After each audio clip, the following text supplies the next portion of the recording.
ketika kita memilih sekolah formal, kita harus memilih sekolah terbaik untuk anak kita, ya kan? Gitu. Nah, karena kita sekarang nggak sekolah formal, kita homeschooling ya. Saat ini kita memberikan yang terbaik bagi anak kita, karena sebenarnya sekolah formal terbaik itu adalah menduplikasi kehangatan keluarga. Makanya tuh sekolah yang mahal-mahal itu pasti tuh gurunya wes kayak orang tuanya sendiri tuh.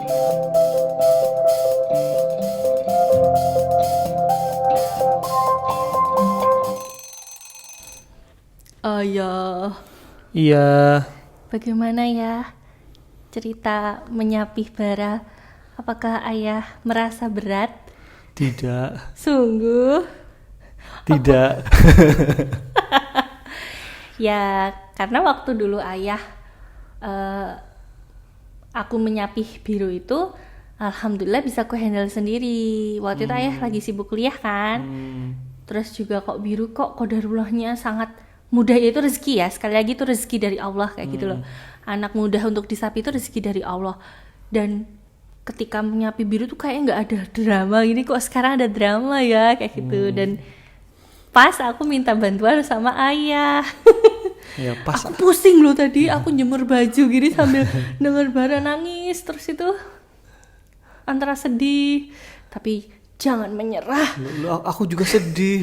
Kalau menyerah nanti sia-sia perjuangan beberapa hari ini kita. Makanya juga jadi kita jawab Q&A dari teman-teman yang mau tahu tentang homeschooling jadi tertunda. Maaf ya teman-teman. Sedang menyapih anak saya yang kedua. Ternyata menyapih anak kedua ini seperti menyapih ya intinya beda cerita, iya, betul, sama betul. Nggak sama kayak anak pertama. Harapannya mungkin ada pengulangan materi, pengulangan sensasi, ternyata enggak. Ya, sekali lagi kita tidak bisa menyamakan setiap anak. Anak saya tuh sama yang ini tuh semua sama gitu ya, itu rezeki orang lain. Tapi ya pada dasarnya setiap manusia saja berbeda, apalagi anak-anak kita kayak gitu loh. Iya. Terima kasih loh ayah atas segala bantuannya. Iya, sama-sama. Kita lanjutin ya, menjawabin Q&A dari teman-temannya Mbak Sarasdona Septia. Agnesia. Septia, oke. Maaf ya Mbak, aduh ya Allah. Nah, beliau itu ngumpulin teman-temannya yang penasaran sama homeschooling, tanya-tanya ke kita. Yang kemarin sudah pertanyaannya dari Mbak Ardina di Cilacap, yang bisa ngabisin setengah jam sendiri jawabannya karena seperti membahas biografi kehidupan kita selama 7 tahun ini. Ya, itu butuh jawaban yang panjang. Terus kita lanjutin hari ini dari Mbak Daisy di Wonosobo ya. Wonosobo. Tempat lahirnya ibu saya. Kepil Mbak. Nah, apakah ada kemungkinan biru dan bara nanti masuk sekolah formal? Ada ya? Ada. Ya ada, karena kita sendiri tidak mengharamkan sekolah formal kayak jadi gitu. Menjadi homeschooling itu memilih homeschooling itu bukan berarti kita menjadi antitesa dari sekolahan begitu, karena memang sekolah itu kan punya keunggulannya tersendiri yang nggak dimiliki sama HS punya kelebihan. Iya, HS punya kelebihan, formal juga punya kelebihan. Selama ini kita punya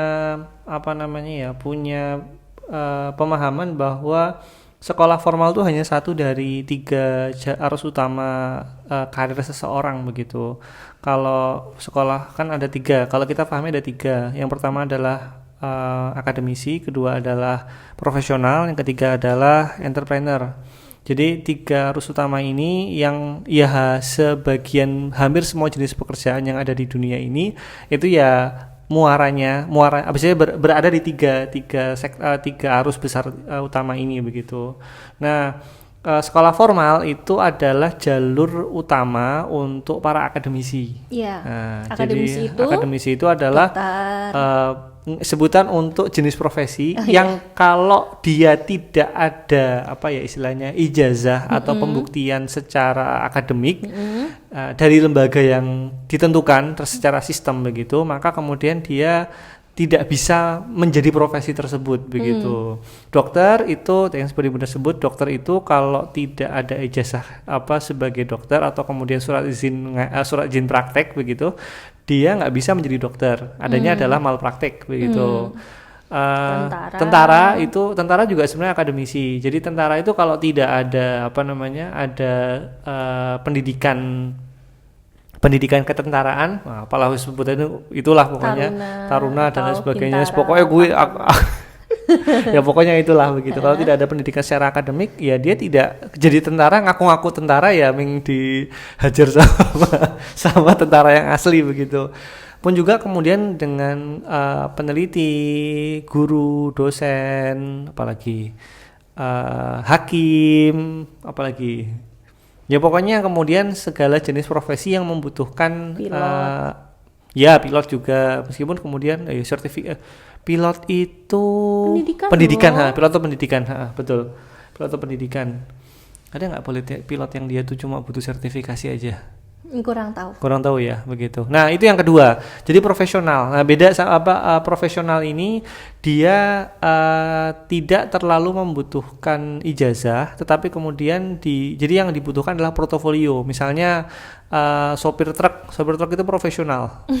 Iya, dia boleh jadi mungkin SIM-nya nembak, tapi ketika orang bilang dia sudah pernah menyetir sampai Aceh begitu, dari misalnya dari Jogja sampai Aceh pernah nyetir bolak-balik pakai truk begitu, maka kemudian dia lebih diakui sebagai. Itu pakai sertifikat ya? Gimana? Itu pakai sertifikat. Portofolio sayangku. Oh, portofolio. Kan profesional begitu. Profesional. Nah, kalau misalkan kita bicara soal penguatan penguatan pengakuan, itu ada namanya sertifikasi. Nah, sertifikasi ini ya kita nggak tahu kemudian setiap profesi punya sertifikasinya apa enggak begitu. Misalnya programmer itu punya sertifikasinya, tapi kemudian programmer itu nggak butuh sertifikat juga, yang dia butuhin portofolio. Saya pernah bangun ini, saya bisa ini begitu, mau dijual begitu. Programmer nggak butuh ijazah S1 ilmu komputer gitu, nggak butuh, karena orang orang akan hire seorang programmer bukan karena ijazah, tapi portofolionya dia seperti itu. Dan beberapa lembaga yang kemudian membutuhkan orang-orang profesional itu, sebagian lembaga sudah ada yang menghilangkan syarat akademik. Jadi misalnya Google itu konon bikin geger kampus-kampus Amerika gara-gara Google itu menghilangkan persyaratan akademik dalam rekrutmennya begitu. Jadi Google cuma bilang kamu butuh apa, kamu bisa ini, ayo sini apply. Jadi gitu, bukan kemudian kamu harus minimal S1, enggak ada begitu. Yang terakhir entrepreneur ini yang dibutuhkan ya bisnis begitu. Magang begitu, nempel sama bisnis seperti itu. Ya ini nyantre. Ya ini nyantre itu bahasa apa sih? Nyantre itu apa ya? Bahasa Jawa ya? Ya itu nyantre bahasa Jawa. Ya intinya kita nempel sama pengusaha, kemudian kita rela disuruh-suruh apa saja oleh si beliaunya, dan kita sambil menimba ilmu tanpa digaji. Jadi mengabdi gitu. Mengabdi kepada pengusaha. Ya. Ini tiga arus utama. Dan tadi misalkan nih ternyata Biru tuh tertarik ke sekolah tertarik misalkan menjadi dokter begitu, ya dia harus sekolah kedokteran dong begitu. Nggak mungkin kemudian bilang kamu harus menjadi, ya sudah kamu ini aja jadi ahli herbal saja. Jadi ahli herbal, pekam aja di sertifikasinya. Gitu. Tapi kita hidup di masa tutur tinular. Begitu. Nanti kamu pakai dedaunan. Pakai dedaunan begitu. Ya enggak, pokoknya ini kalau mau jadi dokter itu dia butuh pendidikan sekolah kedokteran. Dan misalnya dia tiba-tiba pengennya itu waktu kan insya Allah kita akan memberikan waktu Biru untuk memilih segala apa yang akan menjadi kehidupan selanjutnya, mendapatkan maisyah itu kan mungkin kita pengennya umur 16 tahun ya. Umur 16 tahun itu ketika dia sudah balik itu dia benar-benar bisa berdikari, sudah bisa lepas dari ayah sama bunda, karena dalam Islam ya dia sudah tidak ada remaja, artinya pemuda langsungan ya. Laki-laki, nggak, bukan, ada istilahnya ini apa, mukallaf ya, anak-anak dan mukallaf. Dan gitu. itu kalau anak laki-laki sudah bukan tanggung jawabnya bapak sama ibunya, kayak gitu. Idealnya seperti itu. Idealnya, iya. Dan kita ingin melakukan itu kan, dan kita bukan ujuk-ujuk langsung bilang, Biru, kamu sekarang sudah mukallaf, kamu bukan tanggung jawab ayah bunda, bukan begitu kan. Sejak kecil kita ada penyiapannya, ada penyiapannya. Terus, ya harapannya sih besok ya ketika intinya seusia SMA lah ya, seusia SMA kita Biru tuh sudah tidak bingung lagi mau jadi apa. Pun ketika misalkan dia mau jadi akademisi sejak awal begitu, ya udah kita fasilitasin aja gitu. Tapi kan bisa saja dia memilihnya waktu dia mendekati umur 16 tahun ya gitu kan. Tapi ada paket. Iya, kejar paket yang bisa memfasilitasi dia mendapatkan ijazah. Dan masuk UGM itu bisa loh pakai ijazah paket gitu. Temen gue waktu 2009 itu dia nggak lulus di SMA-nya gitu, tapi dia udah dapat diterima di UGM. Nah, dan UGM itu menerima ijazah paketnya dia kayak gitu loh, karena dia kan nggak lulus nih di sekolahnya. Ya udah akhirnya dia masuk di kejar paket, lulus kayak gitu. Nah, itu bisa, itu mestinya membuktikan loh, dari tahun 2009 pun kejar paket itu udah setara bisa masuk ke universitas yang di Indonesia tuh oke lah kayak gitu. Nah, terus juga kalau misalnya kita mau aman, udah ngelihat tanda-tanda, ya kan kita sebagai orang tua ngelihat Biru lah ya gitu. Oh, ini anak ini emang calon dokter sekali nih. Ini anak emang calon tentara banget, ini kegiatannya tuh pokoknya gagah gitu, terus tegas kayak gitu. Terus ketika ditanya besok mau ngapain, saya mau menyembuhkan orang-orang yang terluka di medan perang, dokter militer. Begitu. Misalnya begitu. Itu tuh udah dari kecil sampai udah mau kelas 6 udah SMP tuh kok terus kayak gitu tuh biasanya dia akan seperti itu kan. Makanya kita sebagai orang tua tuh mengamati anak kan gitu. Kok ternyata ini ya sudah kita fasilitasi dia untuk ujian di sekolah payung gitu loh. Nah, itu pentingnya kita punya sekolah berkomunitas yang terdaftar di Kemdikbud kayak gitu loh.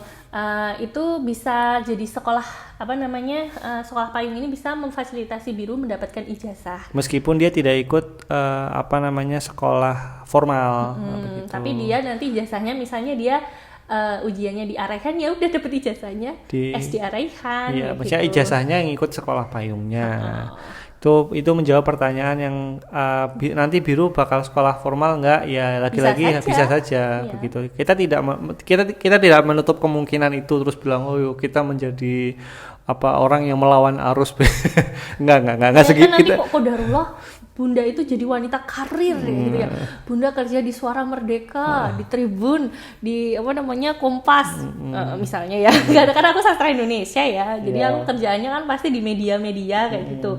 Di Seword.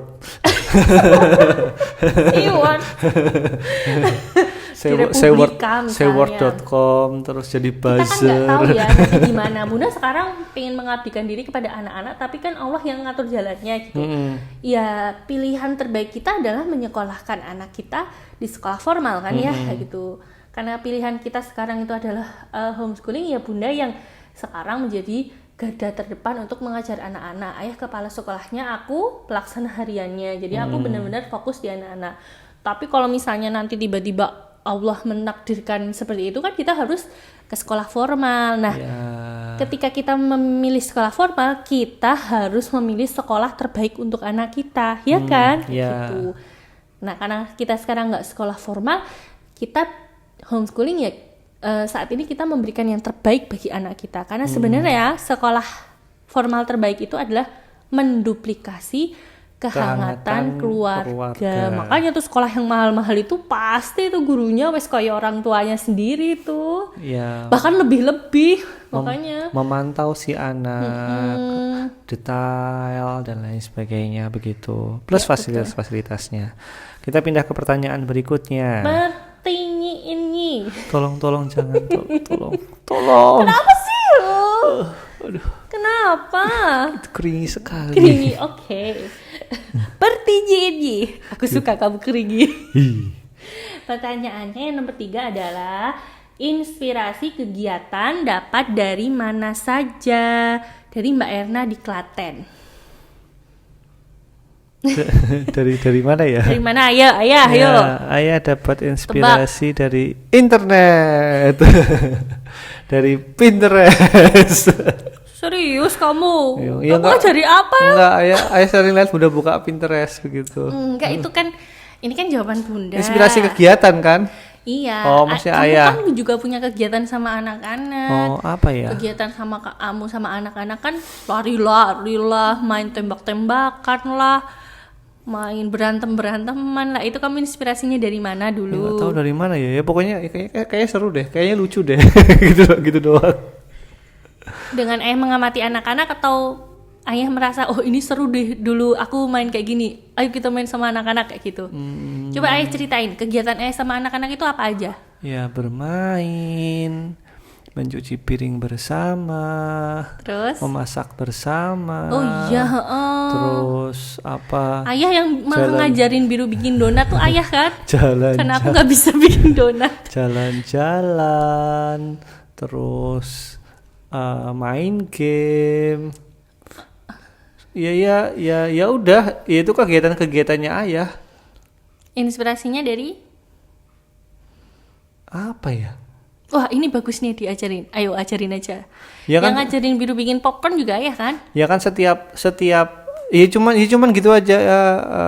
Ini dia bisa bikin sendiri nih.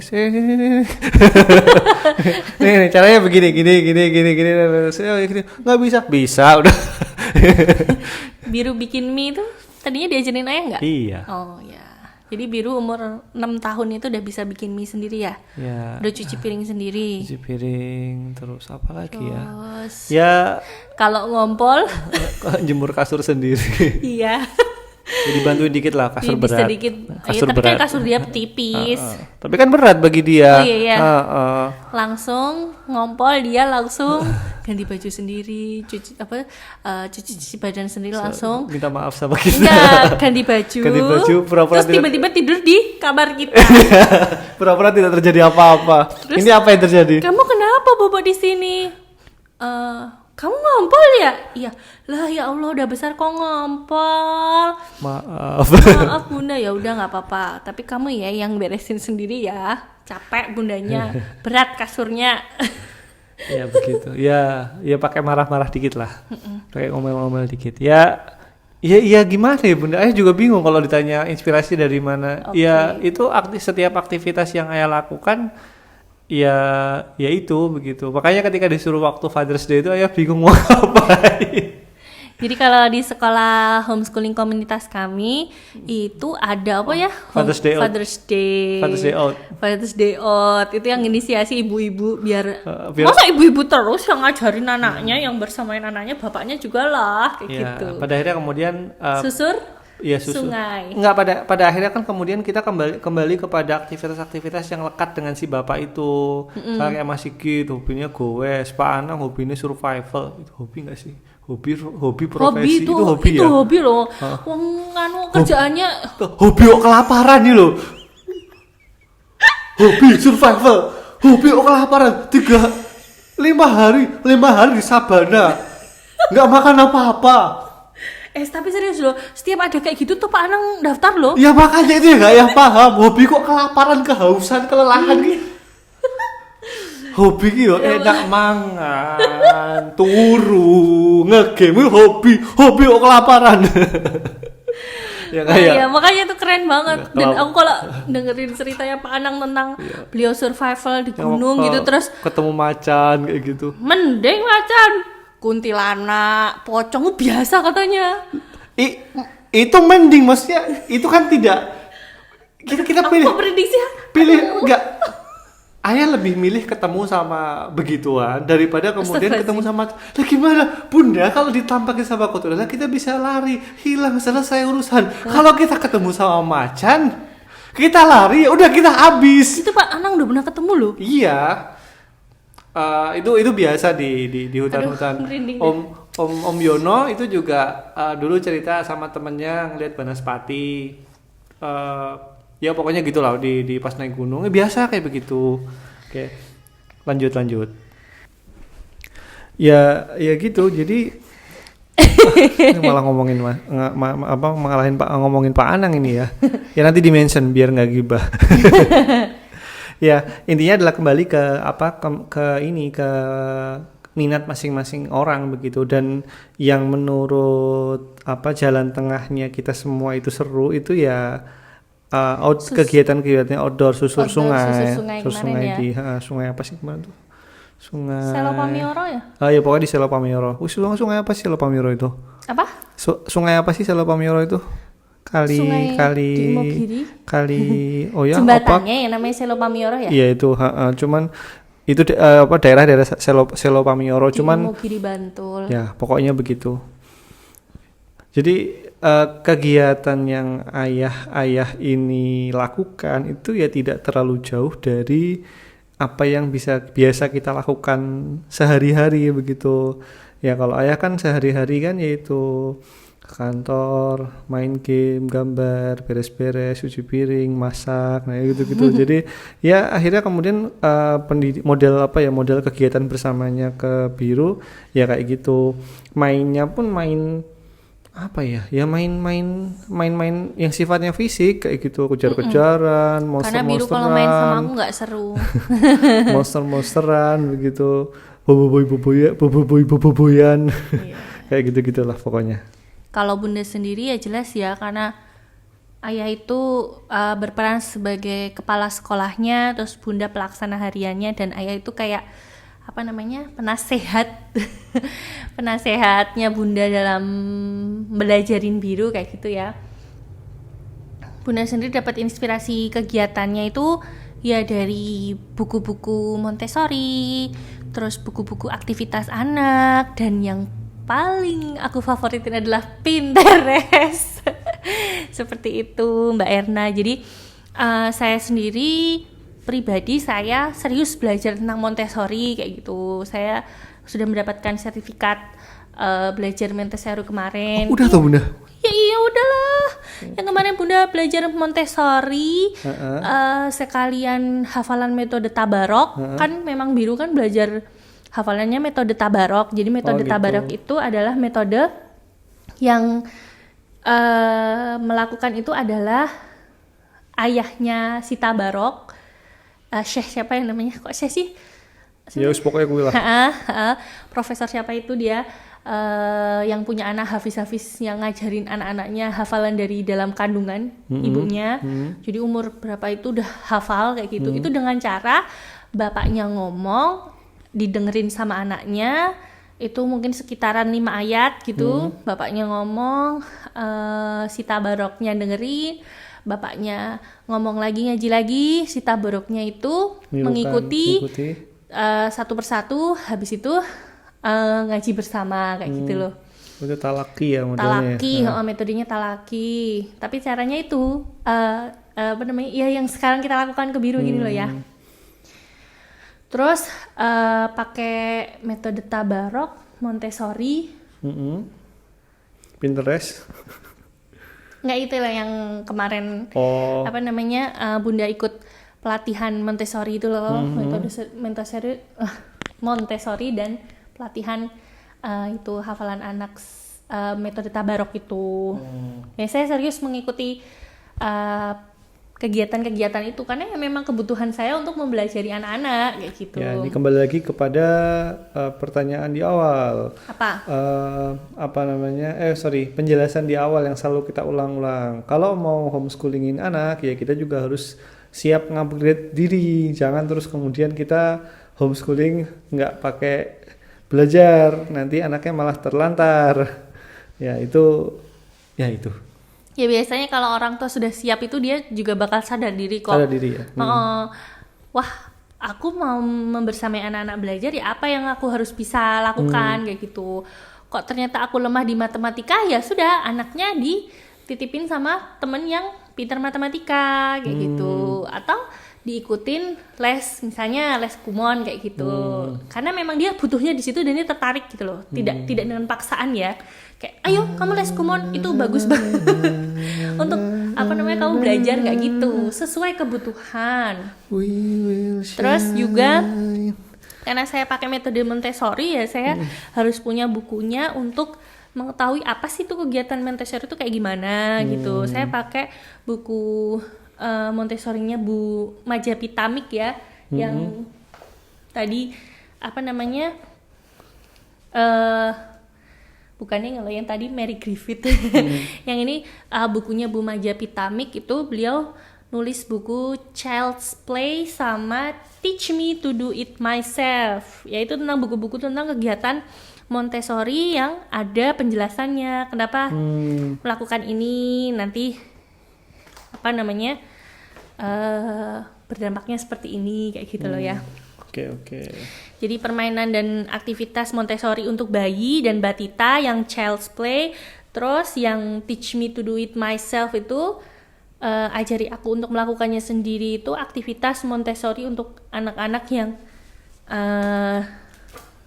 sudah umur 4 tahun 5 tahun kayak gitu. Begitu. Terus juga Bunda juga punya buku yang seru banget ini, bukunya Bu Nancy Kelly, Menjadikan Rumah Surga Bermain. Ini Erlangga for Kids nih. Ini bener-bener buku yang menurut aku tuh bersahabat dengan ibu-ibu yang memilih mainan low budget. Karena semua rumah itu jadi tempat bermain anak ya, kayak gitu.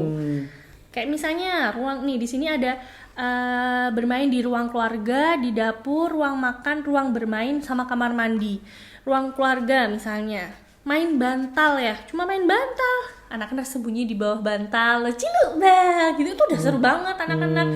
Dan itu kan juga belajar kan pas anak-anak yang balita kayak gitu. Terus rintangan jalan, cuma naruh boneka, dijejer-jejer sama ada jalan, terus disuruh anak ngelewatin berkelok-kelok, itu udah seru banget. Terus di dapur, jelas ya kalau di dapur, misalnya anak-anak mainan tadi kayak bara, mainan panci, sotil, tang gitu, sepatu lah. Nah itu kan juga mainan yang seru. Pas ayah bikin pizza, donat, kasih sedikit ke dia yang dia bisa. Bunda bikin cilok kayak gitu ya, kasih dia sedikit, dia emak gitu, play-dohnya gitu, play-doh ala-ala buatan kita sendiri, dan kemakan juga nggak masalah kayak gitu. Nah, terus juga di ruang makan juga bisa ya, kita bikinin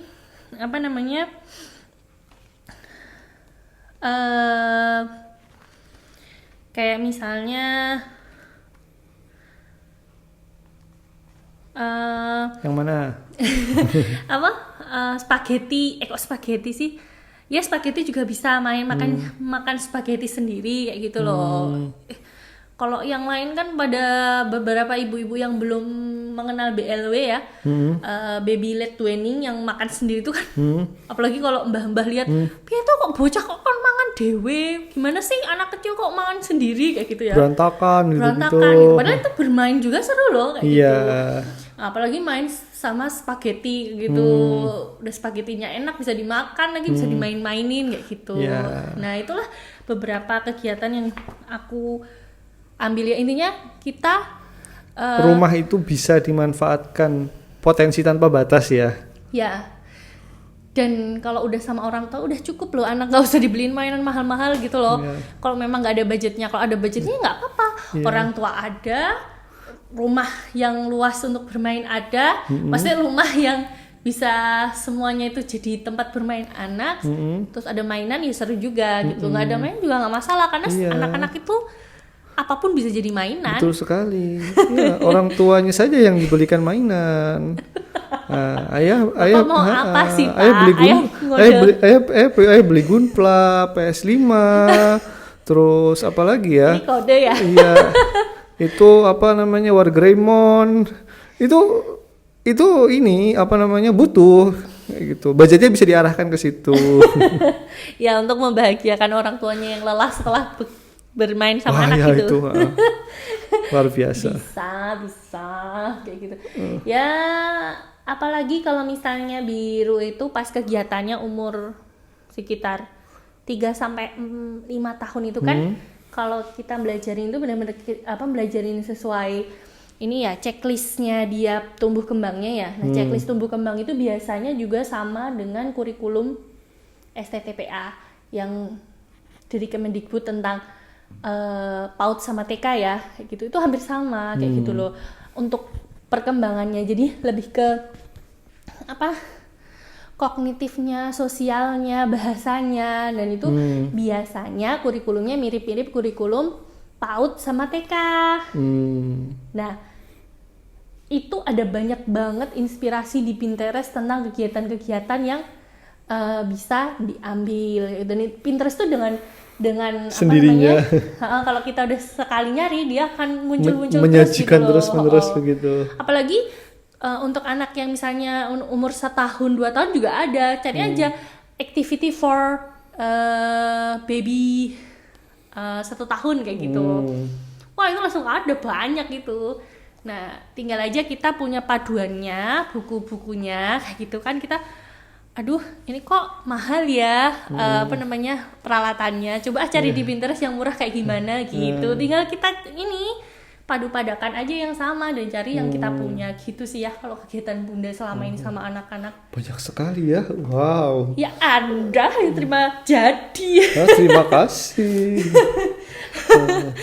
Iya. Ya begitu deh kegiatan-kegiatannya Bunda sama. Coba kita beralih ke pertanyaan berikutnya. Tadi berarti kayaknya ini menjawab juga pertanyaan yang kelima tadi ya, yang soal inspirasi kegiatan yang low budget sudah terjawab semua tadi ya. 7 itu 7 ya, ke-7. Contoh kegiatan asli low budget. Ya itu tapi nanti bisa dijawab lagi sih ya itu. Ya nggak usah deh, ini aja. Iya, ayah nggak boleh gitu. Terus sekalian gitu loh. Apalagi selanjutnya ini bisa dijawab cepet. Biaya homeschooling tergantung. Yang mau mahal bisa, mau murah bisa. Ya udah itu aja. Kalau mandiri itu bisa mahal bisa murah kayak gitu. Memanfaatkan apa yang kita punya. Setiap keluarga itu kan punya kelebihan dan kekurangannya sendiri-sendiri. Ya udah, manfaatin itu aja. Jangan kemudian maksain untuk melakukan sesuatu yang bukan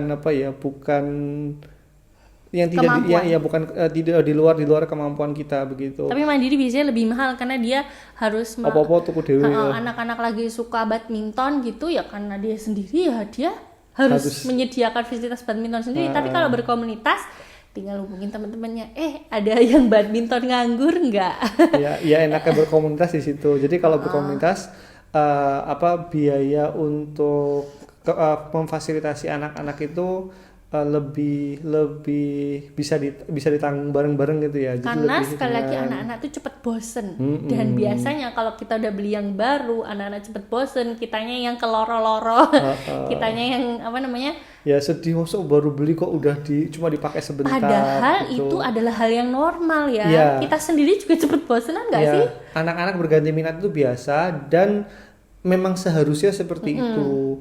Karena dan memang seharusnya anak-anak itu dikenalkan dengan berbagai macam minat itu sejak awal, supaya kemudian kalau ayah nyebutnya menghabiskan menghabiskan jatah bosen ya. Sehingga kemudian ketika dia sudah ngerasain semuanya, besok ketika dia sudah bisa milih, dia akan memilih sesuatu yang memang benar-benar dia sukai begitu. Karena kalau misalkan dia suka sesuatu, dia akan cenderung akan menekuninya lebih lanjut begitu. Kenapa kemudian banyak kasus anak-anak mahasiswa itu mulai berwirausaha, kemudian mereka tenggelam dalam wirausaha, ada yang kemudian zaman SMA tidak pernah berorganisasi, pas di kampus jadi aktivis habis begitu. Ya karena mereka kalau ayah nyebutnya itu terlambat ngerasake. Terlambat ngerasake. Euforia itu baru mereka dapatkan di usia mahasiswa. Ya bagus sih, akhirnya kemudian merasakan. Cuman kalau itu bisa dimajukan lebih awal, dia akan lebih baik lagi. Lebih profesional. Iya, lebih profesional. Sehingga kemudian di usia-usia karena sudah banyak belajar. Di usia-usia yang mahasiswa gitu, ya dia sudah benar-benar memilih aktivitas yang ya dia benar-benar harus sudah memutuskan ya, sebenarnya, bukan sudah pilih-pilih lagi. Sudah milih, udah memutuskan bahwa aku akan menekuni jalan yang ini. Kenapa? Wis dirasake kabeh. Ya. Begitu.